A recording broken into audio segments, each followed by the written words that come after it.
ಅಕ್ಕನ ಮನೆಯಲ್ಲಿ ಆಟ. ನನ್ನ ಹೆಸರು ರಮ್ಯಾ.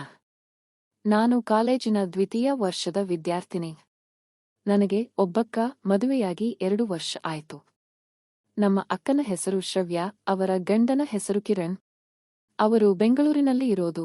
ಕಿರಣ್ ಬಾಮೈದ ಒಂದು ಸಾಫ್ಟ್ವೇರ್ ಕಂಪನಿಯಲ್ಲಿ ಕೆಲಸ ಮಾಡ್ತಿದ್ದಾನೆ. ನಮ್ಮ ಬಾಮೈದ ಅಂದ್ರೆ ನಂಗೆ ತುಂಬಾ ಇಷ್ಟ. ಸಖತ್ ಹ್ಯಾಂಡ್ಸಮ್ ಆಗಿರ್ತಾನೆ. ಅವನ್ ಜೊತೆ ಸ್ವಲ್ಪ ಸಮಯ ಕಳಿಬೇಕು ಅಂತ ತುಂಬಾ ಆಸೆ ಇತ್ತು. ಅದಕ್ಕೆ ನಾನು ಹೈಯರ್ ಸ್ಟಡೀಸ್ ನೆಪ ಹೇಳಿ ಬೆಂಗಳೂರಿಗೆ ಹೊರಟೆ. ಹಾಸ್ಟೆಲ್ ಫುಡ್ ಆಗಲ್ಲ ಅಂದಿದ್ದಕ್ಕೆ ಅಮ್ಮನ ಒಪ್ಪಿಸಿ ಅಕ್ಕನ ಮನೆಯಲ್ಲೇ ಇರೋಕೆ ಶುರು ಮಾಡಿದೆ. ಒಂದು ದಿನ ಅಕ್ಕ ಅಡುಗೆ ಮನೆಯಲ್ಲಿ ಕೆಲಸ ಮಾಡ್ತಿದ್ಲು. ಕಿರಣ್ ಸ್ನಾನಕ್ಕೆ ಅಂತ ಹೋಗುವಾಗ ಟವಲ್ ಮರೆತು ಹೋಗಿದ್ದ. ಶ್ರವ್ಯ, ಟವಲ್ ಕೊಡೆ ಅಂತ ಒಳಗಡೆಯಿಂದ ಕೂಗ್ತಿದ್ದ. ಅಕ್ಕ ಅಡುಗೆಯಲ್ಲಿ ಬಿಸಿ ಇದ್ದಿದ್ದು ನೋಡಿ ನಾನೇ ಟವಲ್ ತಗೊಂಡು ಬೆಡ್ರೂಮ್ಗೆ ಹೋದೆ.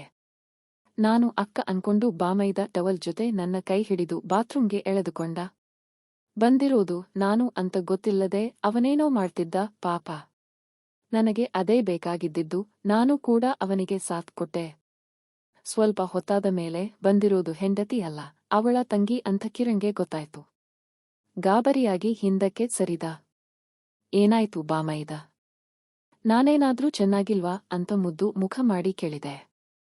ಅಯ್ಯೋ ರಮ್ಯಾ, ನೀನಾ? ನಾನು ಶ್ರವ್ಯ ಅನ್ಕೊಂಡು ತಪ್ಪು ಮಾಡ್ದೆ, ಸಾರಿ ಅಂದ.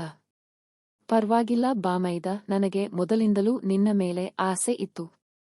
ಅಕ್ಕ ಅಡುಗೆ ಮನೆಯಲ್ಲಿ ಬಿಸಿ ಇದ್ದಾಳೆ, ಈಗಲೇ ನನ್ ಆಸೆ ತೀರಿಸುವ ಅಂತ ಅಂದೆ.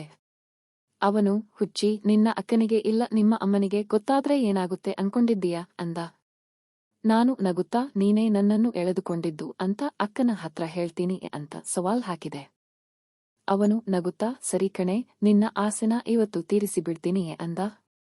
ನಾವು ಸುಮಾರು ಅರ್ಧ ಗಂಟೆ ಸುಖವಾಗಿದ್ದೆವು. ಅಷ್ಟರಲ್ಲಿ ಅಕ್ಕ ಬರುವ ಶಬ್ದ ಕೇಳಿಸಿತು. ಬಾಮೈದ, ಅಕ್ಕ ಬರ್ತಿದ್ದಾಳೆ, ಆಮೇಲೆ ನೋಡೋಣ ಅಂತ ನಾನು ಹೊರಗೆ ಬಂದೆ. ಆ ದಿನದಿಂದ ನಮ್ದು ಅಡಗಿದ ಸಂಬಂಧ ಶುರುವಾಯ್ತು. ಕೆಲವು ದಿನಗಳ ನಂತರ ಅಕ್ಕ ಇಲ್ಲದಿದ್ದಾಗ ಕಿರಣ್ ಜೊತೆ ಕುಳಿತಿದ್ದೆ. ನನ್ನ ಫೋನ್ನಲ್ಲಿ ನಾನು ನೋಡುತ್ತಿದ್ದ ವಿಡಿಯೋ ನೋಡಿ ಅವನೇನೋ ಕೇಳಿದ. ಅದಕ್ಕೆ ನಾನು ಸಿಗ್ಬಡದೆ, ಅಕ್ಕನಿಗೆ ಗೊತ್ತಾದ್ರೆ ನಮ್ದು ಕತೆ ಮುಗೀತು ಬಿಡು, ಆದ್ರೆ ಅಕ್ಕನಿಗೆ ಏನು ಗೊತ್ತಾಗಲ್ಲ ಅಂತ ಅಂದೆ. ಮಾತು ಬೆಳೆದು ನಮ್ಮಿಬ್ಬರ ದೇಹದ ಬಗ್ಗೆ ಹೋಲಿಕೆ ಮಾಡ್ತಿದ್ದೆ. ಅಕ್ಕನದ್ದು 2 ವರ್ಷದ ಸುಖ ಸಿಕ್ಕಿದ ಮೇಲೆ ದೊಡ್ಡದಾಗಿದೆ, ನಿಂದು ಇನ್ನೂ ಎಳೆ ಸಖತ್ತಾಗಿದೆ ಅಂತ ನನ್ನನ್ನು ಹೊಗಳಿದ. ನಾನು ಅವನನ್ನು, ನನ್ನ ಇಷ್ಟೆಲ್ಲ ಸವಿದಿದ್ದೀಯಾ, ಇನ್ನು ಉಳಿದಿರೋ ಆಸೆನೂ ತೀರಿಸಲ್ವಾ ಅಂತ ಕೇಳಿದೆ. ಅವನು, ಅಕ್ಕ ಮನೆಯಲ್ಲಿ ಇದ್ದಾಗ ಹೇಗೆ ಅಂದ.